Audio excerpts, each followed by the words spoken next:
Hi, and welcome to Reddit Confessions. If you've ever sat in a room full of laughter and still felt like a ghost, this one's for you. It started with the red wine stain, a perfect oval, soaking into the white linen next to my untouched plate. I had asked the waiter to leave the glass full. I wasn't drinking. I just didn't want the seat to look abandoned. Across the table, her seat was empty. Again, it was the third time she'd gotten up. First to greet someone from HR, then to compliment someone's dress. And now she was leaning over the balcony, chatting with the same guy she once called weirdly flirty. It was my company's annual fall gala. I'd helped plan it. I'd picked the venue. I even ordered extra vegetarian options so Dana wouldn't have to pretend to eat something just to be polite. And she hadn't even looked at me once since arriving. The room buzzed with chatter, clinking glasses, and a DJ playing synth-pop remixes of songs I used to like. Every table was full. Every table, but ours had couples talking, laughing, existing together. I sat there with my blazer buttoned too high and my napkin folded too perfectly and realized something no one wants to admit. Sometimes, being forgotten doesn't happen suddenly. Sometimes it happens one small silence at a time. One shrug. One, "I'll be right back." One missed glance. I watched her from the corner of my eye. The way she touched his sleeve, leaned a little too close, laughed just a second too long. I recognized that laugh. It used to be mine. The music shifted. My boss tapped a spoon against a glass, announcing a toast. People gathered. I stood, expecting her to return, to slide back into her chair like she belonged next to me. She didn't. I raised my glass alone, and when I turned to find her, to see if maybe she'd just gotten caught in a conversation, she was gone. Not in the hallway. Not in the restroom. Nowhere near the food or bar. Then I saw her. Back on the balcony. Just her and him. No crowd. No reason. No excuse. That's when something in me flipped. Not anger. Not sadness. Just stillness. I walked out of the ballroom. Not storming. Not slamming anything. Just quietly. Like someone who didn't want to ruin the mood of a party that wasn't theirs. I took the elevator down. I sat in the lobby. And I waited. Not for her. For the text. And sure enough, 20 minutes later. "Where did you go?" Suddenly, I existed again. Because she thought I had left. But I hadn't. Not yet. And what I saw when I returned, when I silently stepped back into that glittering room like a ghost with a beating heart, changed everything. The moment I stepped back into the ballroom, something strange happened. No one noticed. Not her, not the guy she was with, not even the server who had earlier apologized for spilling water on my shoe. I was invisible again, drifting between groups of coworkers and spouses like I didn't belong to the event I'd helped bring to life. But maybe that was the point. I didn't feel like I belonged anymore. Not to the celebration, and not to her. I didn't walk straight toward them. I stayed on the edge, near the dessert table. From there, I had a clear view of the balcony, and there she was, Dana, still laughing at something he'd said, brushing her hair behind her ear in that way that always meant she was nervous or flirting. I watched her hold her wine glass with one hand and touch his shoulder with the other, almost like she'd forgotten what ring she was wearing. I couldn't hear their words, but I didn't need to. Her body language was screaming things I wish I hadn't learned how to read so well. And then he leaned in. It wasn't a kiss, but it was close. Too close. The kind of closeness you save for someone you're not married to. Something in me wanted to charge forward and demand answers. But the rest of me, the more honest part, knew better. Dana wouldn't give me answers. She'd give me deflection. She'd tell me I was imagining things. That I was being dramatic again. So instead, I took out my phone and took a photo. Not for revenge. Not for leverage. Just because I needed proof that I wasn't losing my mind. I needed to be able to look at it tomorrow and say, this is real. This happened. Then I did something I never thought I would. I walked over to our table, grabbed her clutch, and left the ballroom a second time. But I didn't go far. I waited outside the venue, sitting at one of those high-top patio tables with a heat lamp buzzing above me. I texted her. "Left your bag at the table. Heading out. Congrats on the new promotion. You and Calvin make a great team." Sent. Nothing more. I didn't say I was joking. I didn't ask her to come out. I didn't explain the message. 10 minutes later, she appeared. Alone. Still glowing, still perfect. She looked around with that same half-panicked, half-annoyed look she used to get when she misplaced her phone. When she finally spotted me, her mouth opened, but no sound came out.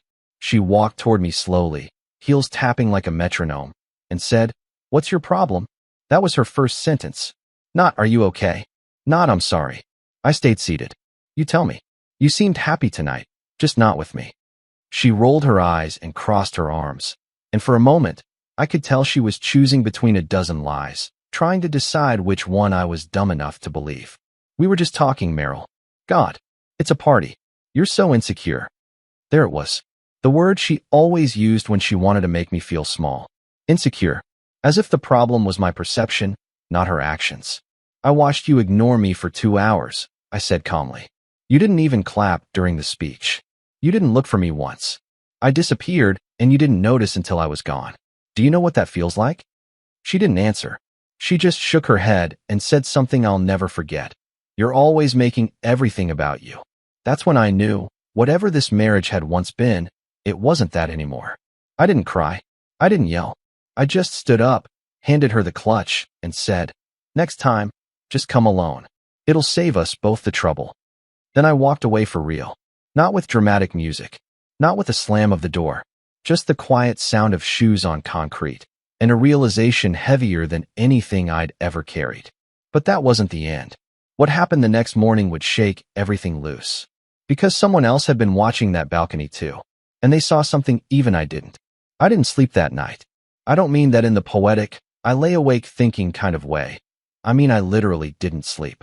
I sat on the edge of the bed while Dana snored lightly next to me, unaware that I'd been staring at the ceiling for hours, trying to convince myself that what I saw wasn't what I thought it was, that it had all been some warped combination of jealousy and miscommunication, like she always says when I get too sensitive.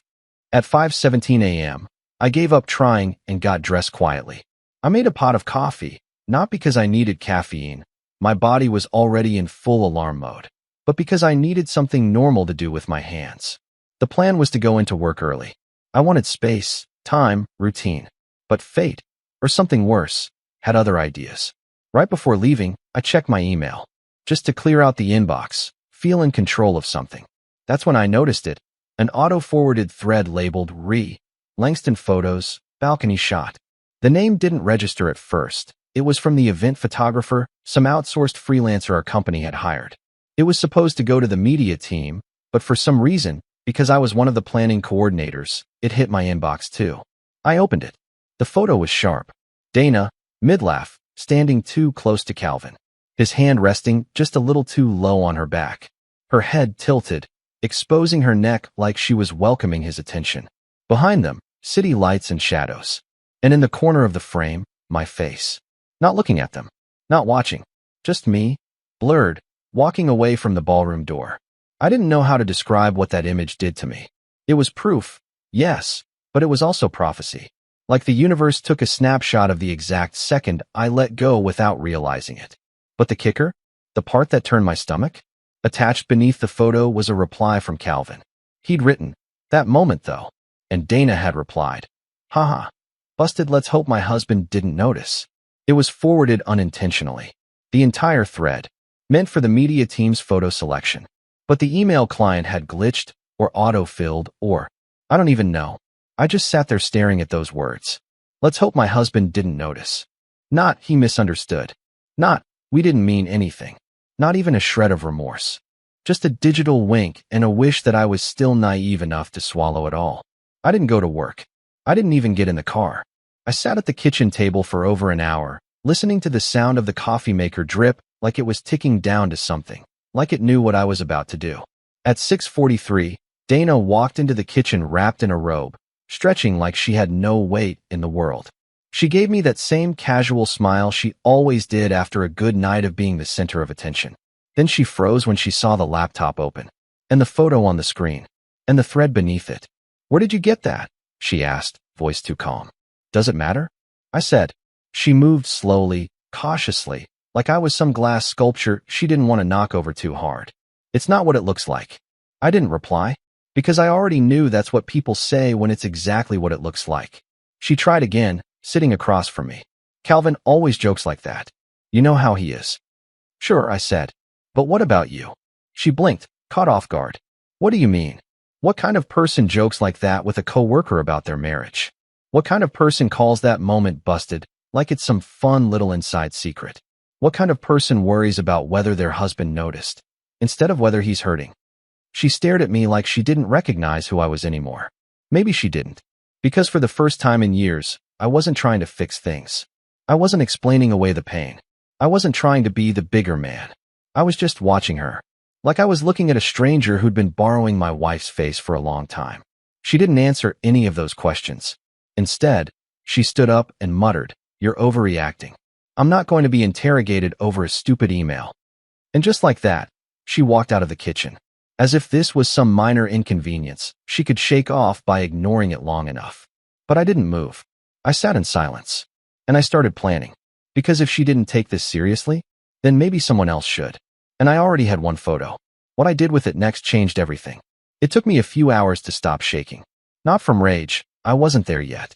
I wasn't throwing things or pacing or screaming into a towel. It was something colder than rage. Something that crept into my bones and made everything feel slowed down.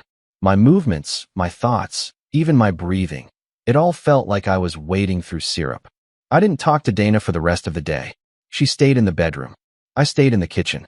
The only sound was Poppy scratching at the back door and the occasional ding of a text neither of us responded to. By 4 p.m., I'd made a decision. Not to leave. Not yet. But to act. I pulled out my old USB drive, the one I hadn't used in years, and copied the photo. Just the photo. No commentary, no edits, no subject line. I put it in a folder titled HR_consideration_2025. It was a dumb name, intentionally vague. Then I added one line in a notepad file. Just so you're aware of potential boundary issues among staff. And I sent it to her work email. From an anonymous burner Gmail I made in 5 minutes. No name. No signature. Just silence. Then I waited. And something strange happened. I didn't feel guilty. I felt calm. Like I was taking back a small piece of myself. Not to humiliate her. Not to destroy her. But because I knew, deep down, that if I let this slide, she'd do it again. Maybe not with Calvin. Maybe not even this year. But one day, somewhere down the line, she'd write off another betrayal as a joke, and I'd be expected to swallow it. This time, I wanted the consequences to arrive before the next mistake.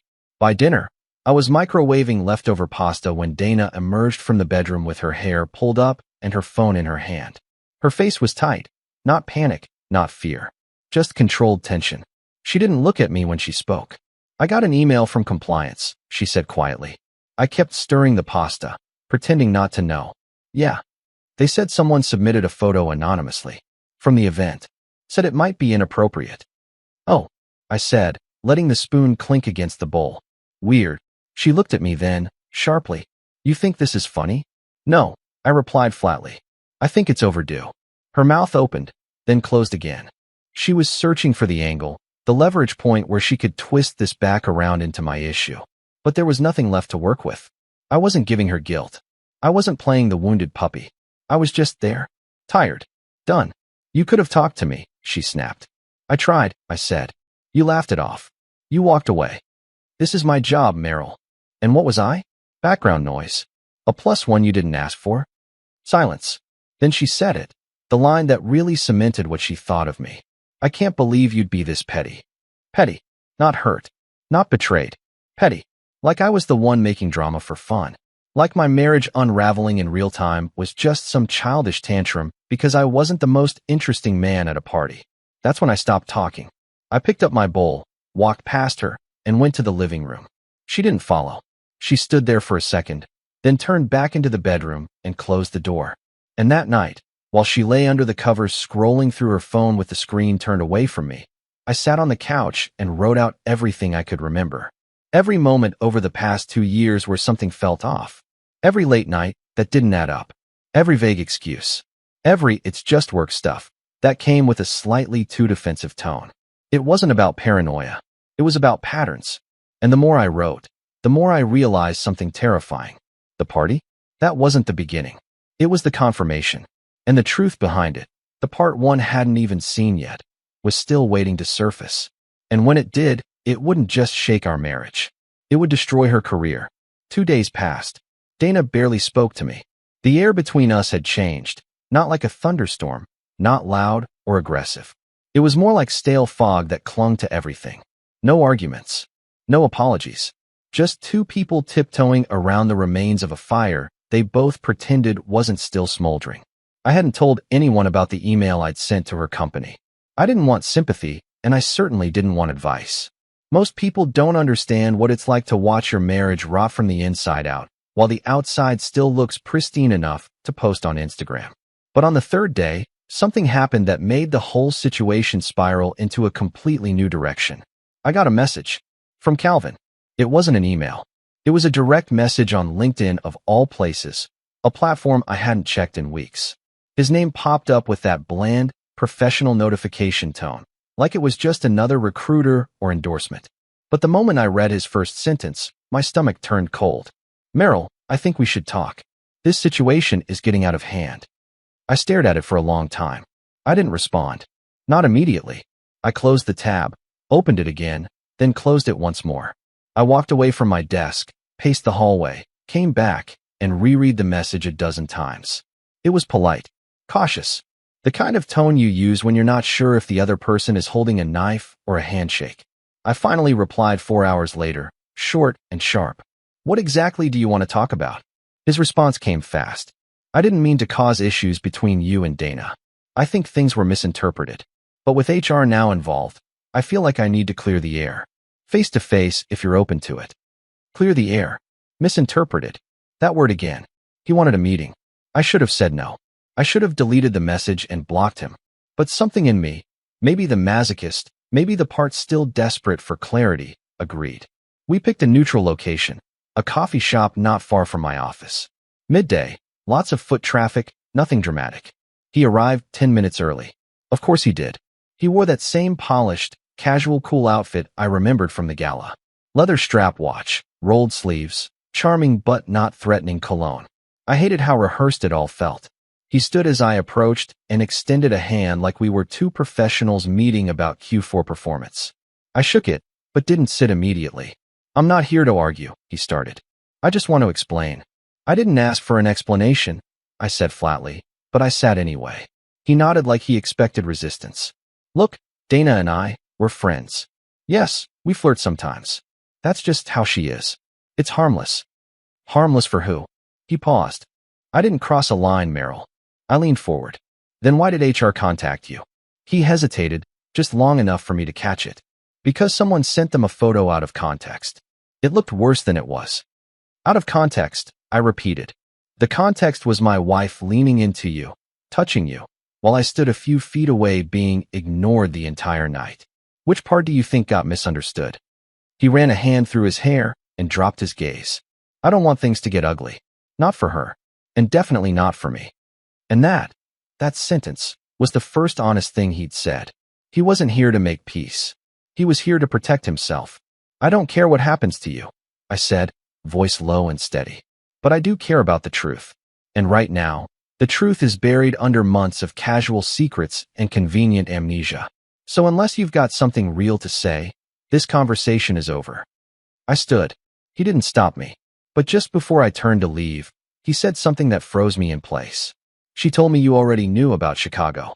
I slowly turned back. "What?" He blinked. "Wait, you don't.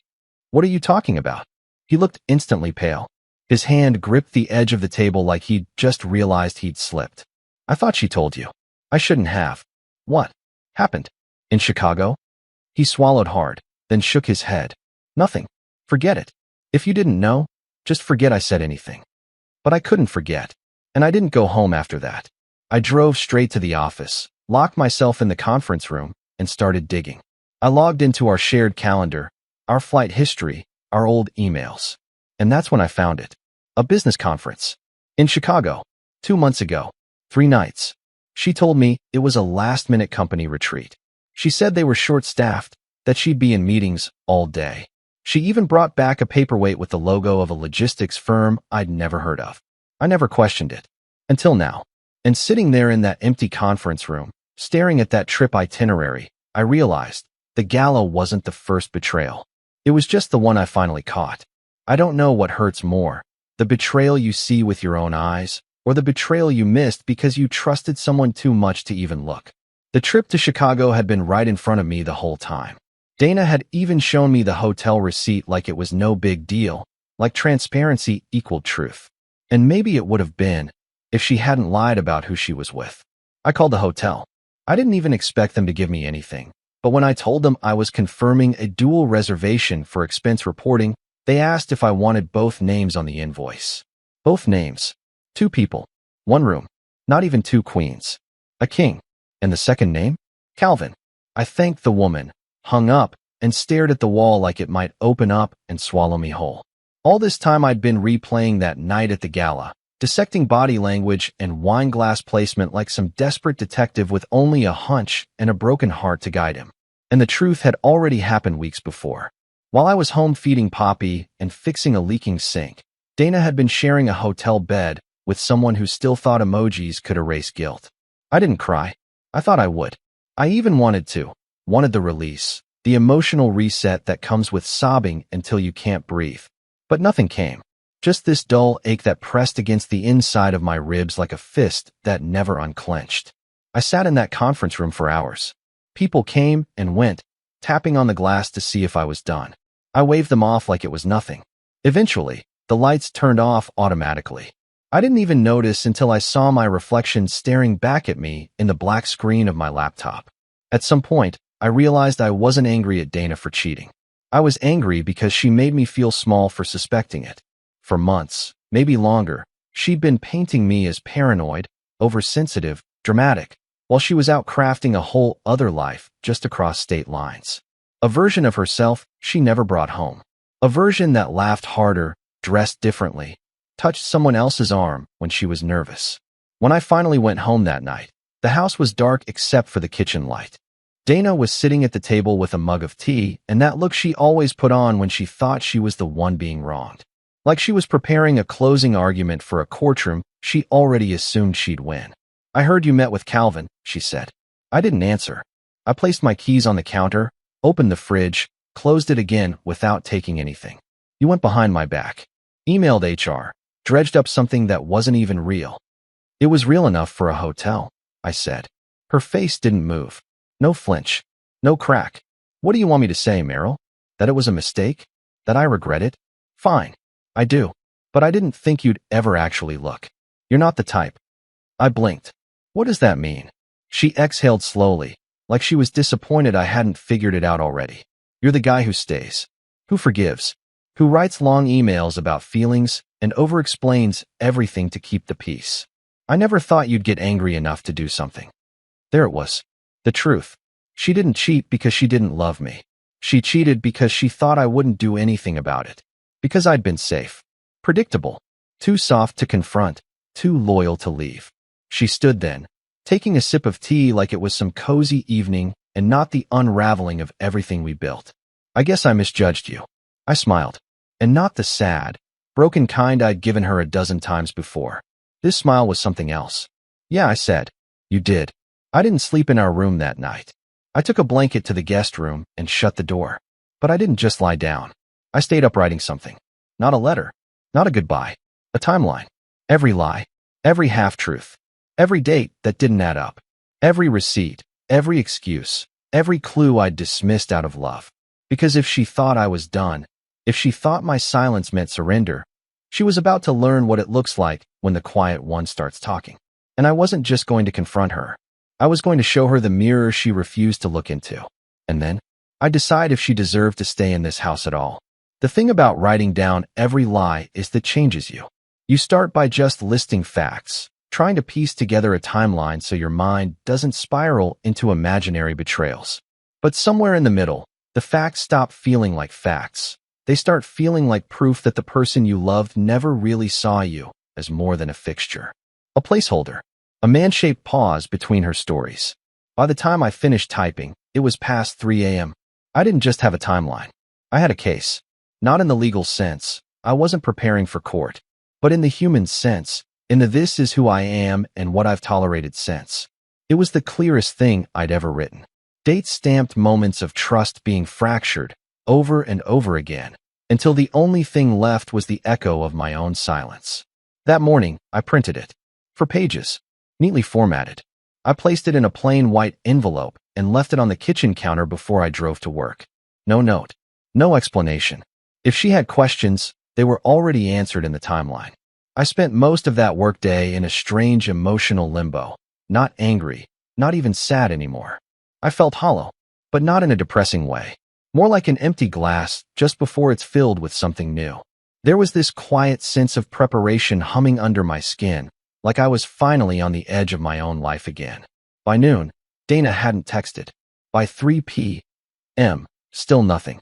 By the time I pulled into the driveway, I saw the envelope, now opened and slightly crumpled, sitting on the kitchen table. She was pacing, her expression unreadable, but her eyes were different. Not guilty, not ashamed, panicked. "You went through everything?" she asked before I even set my keys down. "No," I said calmly. "You went through everything. I just documented it." She tried to laugh, but it came out brittle. "What is this supposed to be, Meryl? Some kind of dramatic manifesto?" "It's a record. For both of us. So when this gets worse, and it will, we won't have to guess how it happened. We'll know." Her jaw clenched. "So that's it. You're trying to build a case against me? Over texts and glances and one stupid weekend? You think this is about one weekend?" I shook my head. "This is about years. About how you made me feel crazy for noticing the distance. About how every time I reached for you, you pulled away just enough to keep me hoping. This is about how you turned my loyalty into a leash." Her voice rose. "You're twisting everything. We were just stuck. Every couple hits a rut. But you turn into someone who watches from corners and takes screenshots and acts like a martyr." "No," I said louder now. "I turned into someone who got tired of being gaslit in his own marriage." Silence. Then softer, with a hint of venom. "So what? You want a divorce now? Is that what this is?" I didn't answer right away, because the truth was, I didn't know. I had spent so long trying to save the marriage that I'd never considered what it might mean to let it go. But I did know this. I couldn't unsee the truth anymore. "I want to feel safe in my own home again," I said finally. "I want to be with someone who doesn't think love is a contest between secrecy and forgiveness. And I want to stop apologizing for asking to be treated like I matter." She stared at me like I'd just spoken a language she'd never learned. "You don't mean that," she whispered. "You love me." "I did," I said. "And I still do. But love isn't a hall pass." Her eyes filled, but she didn't cry, and I didn't comfort her. For the first time, I let her sit in the weight of what she'd done. Not to punish her, not to win, but because I finally realized my silence had protected her more than it ever protected me. And maybe that was over now. What happened next wasn't explosive. It was worse. She made a call. I overheard one line that made my blood turn to ice. "You need to fix this before it goes further. He knows everything." That night, I realized something bigger was at play. Because Calvin? He wasn't the only one. And Dana? She had a reason to be scared that had nothing to do with me. That final night didn't end in a fight. No broken plates. No screaming match. No late-night apologies whispered through gritted teeth. Just truth. Dana never admitted everything, not out loud. But she didn't have to. I could see it in the way her defenses crumbled, in the way she kept checking her phone like she was waiting for Calvin or someone else to come save her from the reality she had built. But no one came, and I didn't follow her anymore. Instead, I packed a single bag. Just the essentials, not out of pettiness, but because I didn't need to prove anything. I wasn't storming out for show. I was simply choosing myself, maybe for the first time in years. As I zipped up the bag, Dana sat on the edge of the bed, watching me like a stranger passing through. "So that's it?" she asked, not even angry, just small. "No," I said. "This is the start." She didn't ask where I was going. I think deep down she knew it wasn't about geography. It was about space, about peace, about reclaiming the version of me that didn't shrink every time she withheld affection or twisted the truth. I stayed at my brother's guest house for a while. It wasn't glamorous. The water pressure was awful and the couch squeaked every time I moved. But for the first time in years, I slept without waiting for the sound of the bedroom door clicking shut behind me. And then, the real surprise came. 2 weeks after I left, I got an email from someone in Dana's HR department. Not accusatory, just procedural. They were conducting an internal ethics review. Apparently, Calvin wasn't the only person Dana had mentored a little too closely. There were others. And the Chicago trip? It hadn't been her first. Just the first I was forced to see. I didn't respond. It wasn't mine to clean up anymore. Instead, I did something I hadn't done in a long time. I took myself out to breakfast. Just me, a worn paperback, and a corner booth at a diner with bad coffee and great hash browns. No awkward silences. No forced smiles. No second-guessing whether I was enough. And for the first time, I didn't feel like the ghost in the room. I felt real. A few months later, I filed for divorce. It wasn't revenge. It wasn't bitter.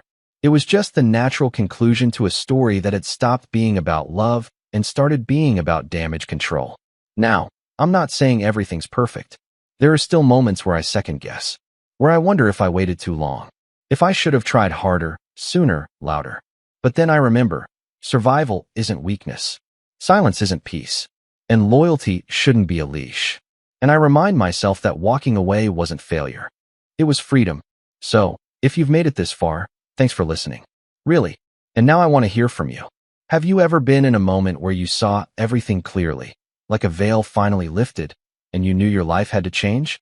Drop it in the comments. Share your turning point. Someone might need to hear it.